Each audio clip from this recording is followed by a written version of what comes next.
جس کو رمضان ملے وہ روزہ رکھے۔ تو روزہ تو انشاءاللہ رکھیں گے، لیکن میں تھوڑی سی ایک گزارش کروں گا کہ جسم کی صحت کے لیے اپنی غذا پہ کنٹرول کریں۔ شاید کوئی یہ نہ بتائے، میں رمضان کے آداب میں یہ بات بتا رہا ہوں، سحری اتنی دبا کے نہ کھائیں کہ عصر تک اسی کے ڈکار آتے رہیں، کھٹے ڈکار آتے رہیں، اور افطاری اتنی دبا کے نہ کریں کہ پھر تراویح کے وقت پڑھاؤ کہ ہن میں کیویں پڑھاؤں، اٹھیا ہی نہیں جاندہ، مجھ بن کے ڈٹھا پہ ہوندا۔ تو سحری کھائیں اتنی کہ بس عام معمول کا پیٹ بھر جائے، کچھ حصہ خالی ہو، اور آپ کو دوپہر سے بھوک لگنی شروع ہو جائے۔ جب آپ کو دوپہر سے بھوک لگنی شروع ہوگی تو آگے 6-7 گھنٹے کا سفر ہے، اس میں پوری مشین خالی چلے گی، تو جتنے گندے مادے اور فاسد مادے جمع ہوتے ہیں وہ سارے جل جاتے ہیں۔ اچھا، رمضان کے دونوں طرف معنی آتے ہیں، وہ میں بتاتا ہوں، ابھی میں جسمانی بتا رہا ہوں۔ اچھا، ایک اور بھی بڑا خوبصورت رمضان کا معنی ہے۔ اللہ کے نبی نے فرمایا کہ یہ نہ کہا کرو رمضان آ گیا اور رمضان چلا گیا، کہو رمضان کا مہینہ آ گیا، رمضان کا مہینہ چلا گیا، چونکہ رمضان اللہ کا نام ہے، رمضان اللہ کا نام ہے۔ اللہ اس میں اپنے بندوں کے گناہوں کو جلا دیتا ہے، تو اس لیے یہ تفسیر رازی کی روایت بیان کر رہا ہوں، اس کی صحت اور ضعف کے بارے میں مجھے نہیں پتہ۔ تو رمضان کہتے ہیں جلا دینا، جلا دینا یا جل جانا۔ تو جب آپ کا فاقہ 12 بجے سے شروع ہو جائے گا اور 6-6:30 بجے تک چلے گا، تو آپ کے جسم کا ایک ایک خلیہ گرم ہو جائے گا اور اس میں سے بھاپ نکلے گی، اور آپ کے جسم کی گندگی پورے سال کی جو جمع ہے وہ جلنا شروع ہوگی۔ پھر آپ افطاری جب کریں تو سنبھل کے کریں، ٹھنڈا برف سے بھرا ہوا پانی اور روح افزا اور جام شیریں اور دودھ سوڈا، اور اس میں برف کے اتنے بڑے بڑے ڈلے ڈال کے جب آپ پیتے ہیں تو سارے دن کے روزے کا جسمانی فائدہ فوت ہو جاتا ہے، ختم ہو جاتا ہے۔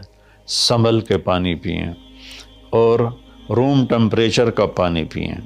اس وقت معدہ گرم ہوتا ہے، اس میں ٹھنڈی بلا ڈالنا، اور پھر آپ اس پر دوسرا ظلم یہ کرتے ہیں کہ اتنا ٹھنڈا پینے کے ساتھ گرم گرم سموسے کھاتے ہیں، گرم گرم پکوڑے کھاتے ہیں، اور کئی ماشاءاللہ ساتھ وہ پیس کو بھی ملاتے ہیں، کوئی چانپیں ملاتے ہیں، کوئی پیس ملاتے ہیں۔ یہ افطاری ہوتی ہے اور پھر کھانا اس کے بعد ہوتا ہے۔ تو سادہ پانی سے روزہ افطار کریں اور مغرب کی نماز کے بعد ہلکا پھلکا کھانا لیں، اور پھر تراویح کا انتظار کریں، تراویح پڑھیں، اور اس کے بعد جس کا ذوق ہے ٹھنڈا پانی پینے کا وہ ٹھنڈا پی لے، گرم کا ذوق ہے گرم پی لے، لیکن برائے مہربانی کئی چیزوں کا اب میں ایک آپ کو مثال دیتا ہوں۔ یہ ہماری گاڑیاں ہیں معمولی سی، تو ہم اس میں دیکھتے ہیں کہ اچھا پیٹرول کہاں ملتا ہے۔ جس پیٹرول پمپ کا پتہ چلے کہ پیٹرول اچھا نہیں، ہم سزوکی والا بھی آگے چلا جاتا ہے کہ ویکھو چنگا پیٹرول کتھوں لبدا ہے، اور جن کے پاس مہنگی گاڑیاں وہ ہائی آکٹین ڈلواتے ہیں، جو پیٹرول کی سب سے اچھی قسم ہوتی ہے۔ تو ہم اپنی ایک چھوٹی سی گاڑی، چند لاکھ یا چند کروڑ کی گاڑی کو اچھا پیٹرول دینے کے لیے کئی کلومیٹر سفر کرتے ہیں کہ وہاں کا پیٹرول پمپ اچھا ہے، اور یہ جو گاڑی ہے جس کی آنکھ کا یہ ابرو کا یہ جو پپوٹے کا بال ہے، یہ اگر گر جائے تو ساری دنیا مل کے نہیں دے سکتی۔ ایک ناخن اگر گر جائے تو پوری دنیا مل کے وہ ناخن نہیں دے سکتی۔ کون چاہتا میں گنجا ہو جاؤں؟ اور ایک بال گرتا ہے تو پوری دنیا کی طاقت مل کر وہ بال واپس نہیں لا سکتی۔ تو اس کو ہم گندی سے گندی چیزیں کھلاتے ہیں، کچوریاں کھا رہے ہوتے ہیں، قتلمے کھا رہے ہوتے ہیں کہ افطاری ہو رہی ہے۔ تو اللہ کے واسطے ٹویوٹا گاڑی میں صاف پیٹرول ڈلواتے ہو اور اس خوبصورت گاڑی میں گند بھر دیتے ہو، سموسے اور پکوڑے اور دودھ سوڈا اور جام شیریں اور روح افزا اور 7 اپ اور ٹھنڈے پانی، سکنجبین، اور اس کے اوپر پھر مرغے کے پیس اور چانپوں کے پیس، اور ابھی کھانا بعد میں کھانا ہوتا ہے۔ تو مہربانی کریں اپنے جسم کی صفائی کریں، اعتدال سے کھائیں، افطاری بھی اتنی کھائیں کہ آپ کی بھوک باقی ہو، تو آپ آرام سے تراویحیں پڑھ لیں گے۔ تو تراویح پڑھیں، پھر اس کے بعد آپ آرام کریں، جلدی سے سو جائیں۔ اور بعض نوجوان ساری رات جاگتے ہیں، ٹھیک ہے کوئی بات نہیں، جاگیں، کوئی نفل بھی پڑھ لیا کریں، کچھ اپنی گپ شپ بھی کر لیا کریں، اور پھر سحری ایسی کھائیں کہ اب اس میں پراٹھے پک رہے ہوتے ہیں اور ہر گھر سے پراٹھوں کی خوشبو آ رہی ہوتی ہے، تو پھر پراٹھوں کا بوجھ اپنے اوپر نہ ڈالیں، سادہ روٹی کھا لیں، سادہ سالن کھا لیں، تو پورے مہینے میں آپ کے پوری باڈی کی اوورالنگ ہو جائے گی۔ یہ تو جسمانی فائدہ ہو گیا۔ روحانی لحاظ سے کیا ہے؟ شہر رمضان، رمضان جل جانا، جلا دینا، رمضان کا مہینہ۔ اس لیے اللہ کے نبی نے کہا، یہ کہا کرو ماہ رمضان آیا اور ماہ رمضان گیا، کیونکہ اللہ آنے جانے سے پاک ہے، تو اللہ کا نام رمضان ہے۔ یہ امام راضی کی روایت ہے۔ تو یہ نہ بھی ہو تو رمضان میں جلنے کا مطلب کیوں ہے؟ اسی مہینے کے ساتھ کیوں ہے کہ ہر روزے کے ساتھ اللہ اس کے گناہ معاف کرتا ہے، اس کے گناہوں کو جلاتا ہے، اس کی بھوک کی آگ میں جلاتا ہے، جلاتا ہے، جلاتا ہے۔ آخری روزے اللہ تعالیٰ کیا کرتے ہیں کہ اس کے سارے گناہوں کو جلا کے راکھ کر دیتے ہیں، اور اپنی رحمت۔ اچھا، رمضان کا مطلب بارش بھی ہے، جو سبحان، عربی بھی عجیب زبان ہے۔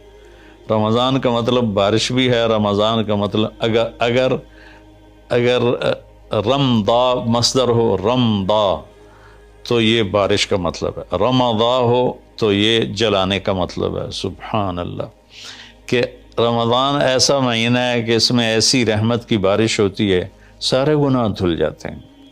رمضان ایسا مہینہ ہے کہ اس میں ایسی اللہ کی رحمت متوجہ ہوتی ہے کہ سارے گناہ جل کے راکھ ہو جاتے ہیں، ہوا میں اڑا دیے جاتے ہیں راکھ کی طرح۔ تو یہ تب ہوگا جب ہمارا پورا جسم روزہ رکھے، ہماری آنکھیں روزہ رکھیں، ہمارے کان روزہ رکھیں، ہماری زبان روزہ رکھے، ہمارے ہاتھ روزہ رکھیں، ہمارے پاؤں، ہمارا دل، دماغ روزہ رکھے، تو پھر یہ روزہ، یہ رمضان بنے گا اور ہمارے گناہوں کو جلا دے گا یا دھو دے گا۔ اور اس میں خاص طور پر اللہ کے نبی نے فرمایا کہ شراب پینے والا توبہ کر لے، چونکہ شرابی کی بخشش نہیں ہوتی رمضان میں۔ ایک ہوتا ہے دلیر ہو کے پینا، کوئی نہیں، کچھ نہیں ہوتا، اللہ بڑا غفور و رحیم ہے، یہ تو سارے پکڑے جائیں گے۔ ایک آدمی میرے پاس آیا، وہ کہنے لگا جی مجھے شراب کی عادت ہے، چھٹتی نہیں، کئی دفعہ چھوڑی ہے، پھر نہیں چھوٹتی، اور پھر جو وہ دھاڑیں مار کے رویا، اتنا رویا کہ میں بھی غمگین ہو گیا اس کے رونے کو دیکھ کر۔ اس کا معاملہ اور ہے، تو اس پر اللہ کی رحمت نازل ہو جائے گی، چونکہ جو توبہ کرتا رہتا ہے پھر اس سے ٹوٹ جاتی ہے، وہ دن میں 70 دفعہ بھی توڑے گا اور توبہ کرے گا تو اللہ کے ساتھ دوستی باقی رہے گی۔ تو ایک شرابی ہے تو اللہ کے واسطے چھوڑ دے۔ ماں باپ کو دکھ، عق الوالدین، ماں باپ کی نافرمانی نہیں فرمایا، ماں باپ کو پرزے کر دینا۔ نافرمانی تھوڑی بہت ہر بچے سے ہو جاتی ہے، لیکن ایسی نافرمانی کہ ماں باپ کا دل ٹکڑے ٹکڑے ہو جائے، اس کو کہتے ہیں عقوق الوالدین، عاق لوالدیہ۔ جو ماں باپ کے دل کو ٹکڑے ٹکڑے کر دے، اس کی بھی بخشش نہیں ہوتی۔ تو مشاحن جو دل میں کینہ پال کے رکھتا ہو کسی کے لیے، اور بغض رکھتا ہو کسی کے لیے، نفرت رکھتا ہو کسی کے لیے، حسد رکھتا ہو کسی کے لیے، ایک اس دل پر اللہ کی رحمت کی نظر نہیں پڑتی۔ اور ایک قاطع الرحم جو رشتہ داروں سے لڑتا ہو، رشتہ داروں سے ماتھا جو مارتا ہو، کبھی سینگ پھنسائے ہیں، کبھی اس کے ساتھ کبھی اس کے ساتھ، خونی رشتوں میں جو غلط سلوک اختیار کرتا ہے، ایک اس کی خاص طور پہ بخشش نہیں ہوتی۔ تو باقی اللہ کا دریائے رحمت ہے، جو بھی توبہ کرے گا، مشرک بھی توبہ کرے گا معاف، سود خور توبہ کرے گا معاف، چور توبہ کرے، ڈاکو توبہ کرے، زانی توبہ کرے، قاتل توبہ کرے، شرابی توبہ کرے، ماں باپ کا نافرمان توبہ کرے، اور رشتہ داروں سے لڑنے والا توبہ کرے، نفرت رکھنے والا توبہ کرے، اور سود پہ کام کرنے والا توبہ کرے، سود کھانے والا توبہ کرے، سب معاف ہو جائے گا، سب معاف ہو جائے گا۔ اور اللہ سے مانگیں کہ اللہ تعالیٰ اس میں ہماری جسمانی صحت بھی بحال کر دے اور روحانی صحت بھی بحال کر دے، اور ہمارے گناہوں کو معاف کر دے۔ السلام علیکم ورحمۃ اللہ وبرکاتہ۔